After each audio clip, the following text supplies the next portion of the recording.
Hello, I'm Hayley, and the presentation that I'll be going through today as part of the conference presents a methodology for how to work with lived experience as a form of data in its own right. We believe that stories are powerful tools through which people can share and connect with one another. They can build bridges between communities and different perspectives, and they essentially help us to learn about ourselves, other people, and the world around us. However, storytelling too has dangers. As Adichie has described, there's a danger of the single narrative, of specific stories taking prominence and that perpetuating stereotypes. What I want to do in this presentation is outline how story curation, in the way that we have applied it in a range of settings, particularly in the COSY project, which we'll speak about later, helps avoid that danger of stereotyping. So first of all, I'll start with what is our storytelling method. Our storytelling method is something that we call community reporting. And basically, it is a digital storytelling movement that spans the UK and Europe and supports people to tell their own stories about their lives and their lived experiences using very simple digital technologies such as smartphones and tablets and portable cameras. So the first phase of this is gathering stories, or what might be known as probing, doing something different, going asking questions. And as part of this process, people talk about the things that matter to them, capturing these stories, capturing these ideas as digital stories and using the stories to set their own agendas.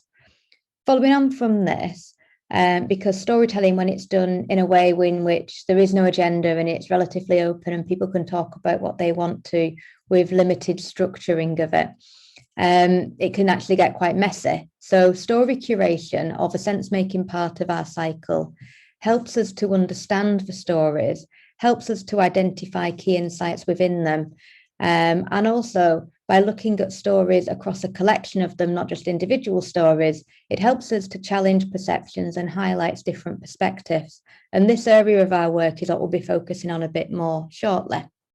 And once we have made sense of the stories and presented them in a range of ways, from thematic video edits through to short written reports, we then seek to create some change with them. We seek to mobilize or do some responses with them. So ultimately, this is our cycle and our methodology. And like I said, I wanted to focus on story curation, particularly today. So what do we mean by story curation? So within the context of the internet and the digital age, the term content curation has emerged as a phrase that broadly describes how we gather, organize, and present information back on specific subjects. Essentially, this is what Google does. When we're talking about story curation and how we make sense of findings within the community reporter methodology, we're talking about a pretty similar process. It's how we organize the findings within a set of stories we've gathered and present them back to other people so that those findings make sense. And I'm just going to share a short animation with you that broadly talks you through this process.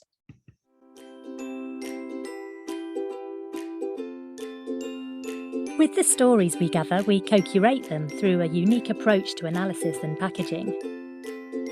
As part of this process, we look at the topic, content and context of each individual story, exploring what people are talking about, their thoughts and feelings about the subject and their reasons behind this. These individual insights are then brought together to create a set of findings. To help communicate these stories, we produce short films, interactive reports, presentations, visualizations, and much more. These varying mediums enable us to reach and inform a wider and more diverse audience. So as you've seen in that animation, we have a specific approach to analysis, and it's broadly based on discourse analysis and grounded theory.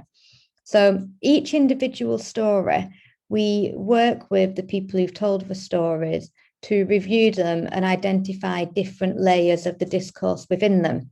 So we start with looking at very simply the what or the topics within stories.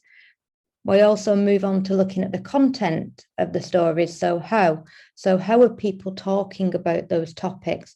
How are they connecting them? How do they feel about them? What kind of emotions are connected to the topics that they are talking about? And finally, we look at the why. So this relates to the broader context. So why are people talking about the stories and the topics in the way that they are?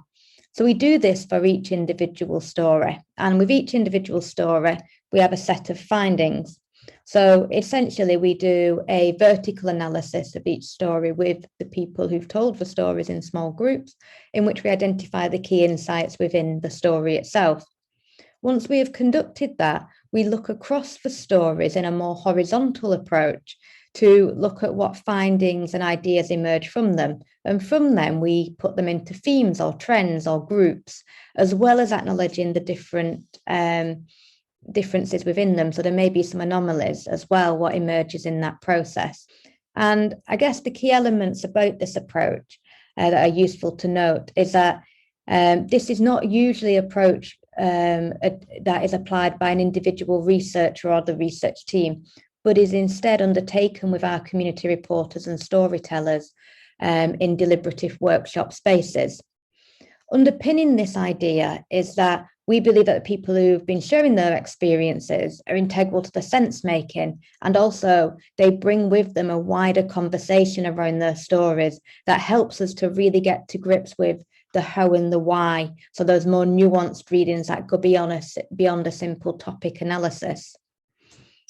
These are like collective sense-making environments, or what Pierre Levy might note as being a collective intelligence-based approach.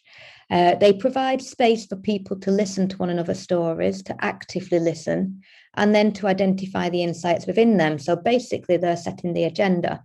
They're setting not only the research agenda through the storytelling, but also the findings that emerge and are part of that sense-making process. And in this, in some ways, pushes back against traditional research approaches that tend to be quite hierarchical and that is controlled by the researcher rather than collectively owned and determined by the people who are being researched. And I guess in some ways, this dismantles associated power imbalances. And this collective conversation around stories, most importantly, it enables us to avoid highlighting singular narratives or experiences as an absolute truth. It avoids individuals and their biases, reading the stories as individuals and presenting a truth from across them. And we feel that this collective approach is much more valuable when working with this type of data. So what I wanted to do now is just to move on to talk to you about how we have applied this technique in one of the pilots involved in the COSY project.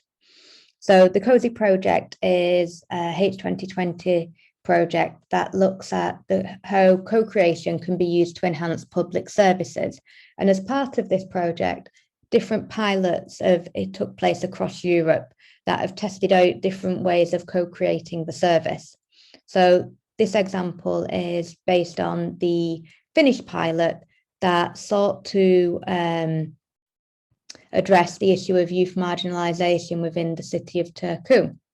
So as part of the co-creation activities, we worked with young people who were students at TUAS to conduct the research. So we trained them as community reporters, and they went out and gathered stories from young people that they knew who were not in education, training or employment, and young people who were not accessing service provision.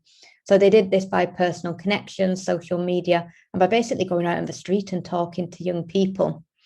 When they brought these stories back, we went through the analysis process that we have just outlined to you, and we curated them into a set of findings, and these findings articulated the degrees of marginalisation that the young people are experiencing, and also the wider contextual understanding of their lives and the issues that they faced. There were 23 stories gathered altogether, and based on the findings that we co-produced with the young students, we edited them into short films and extracts, as well as being synthesised into a short insight report. So we went through phases 1 and 2 of the community reporter cycle with this group of young people. If we just have a little look at the core findings that emerged through the story curation, what we found was that having a purpose in life helps young people to create a good sense of identity, and this ultimately supports overall well-being and social inclusion. However, it's not as simple as having a job or going to school or college is a good thing in people's life.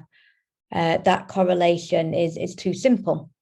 So what actually we found through listening to the stories was that when we talk about young people having a sense of purpose being good, that purpose has to be something that is fulfilling to them, not just simply having something to do.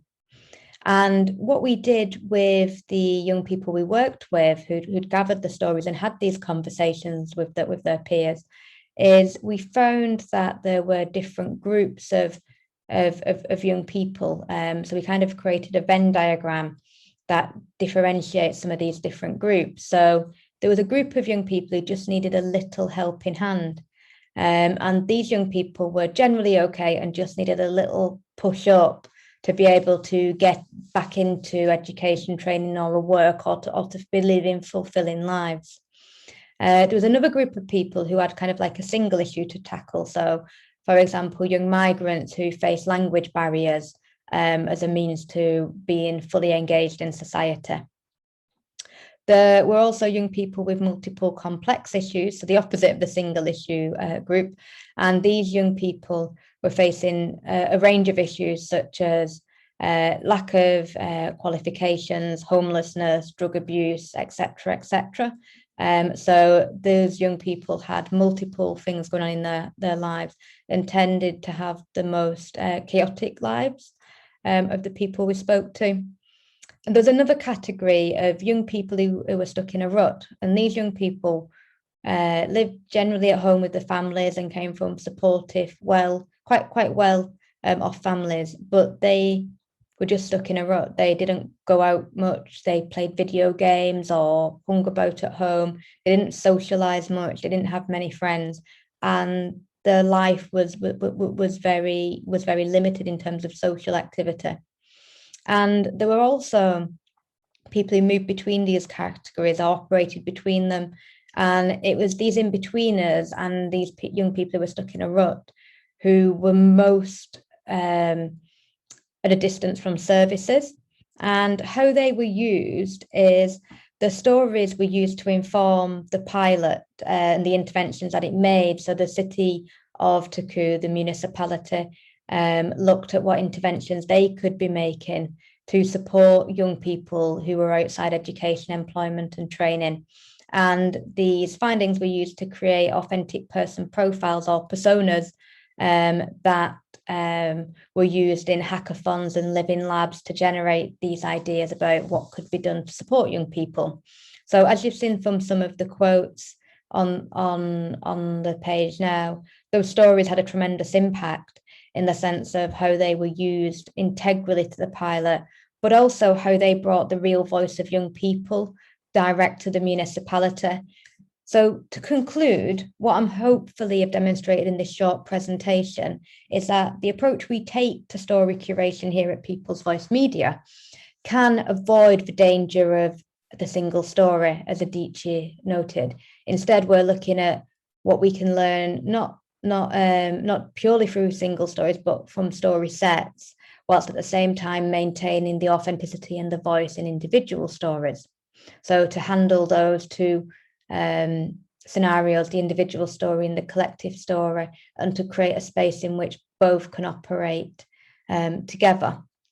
We also feel that this approach provides a way through which stories and experiential knowledge can be worked with by systems as a valid and valuable form of data in its own right, and not just as anecdotal evidence. And as the quote from one of our other partners on the COSY project on the slide demonstrates, when we start to view stories as meaningful forms of data, and we provide spaces in which citizens can set the agenda and be equitable participants in research and co-creation processes, We then create spaces in which citizens' voices can be really, truly and meaningfully involved in decision-making processes. So thank you for your time today. Apologies that I'm not with you there live. If you would like to get in touch or to ask any questions or to discuss this further, then my contact details and our organisational details are on this final slide.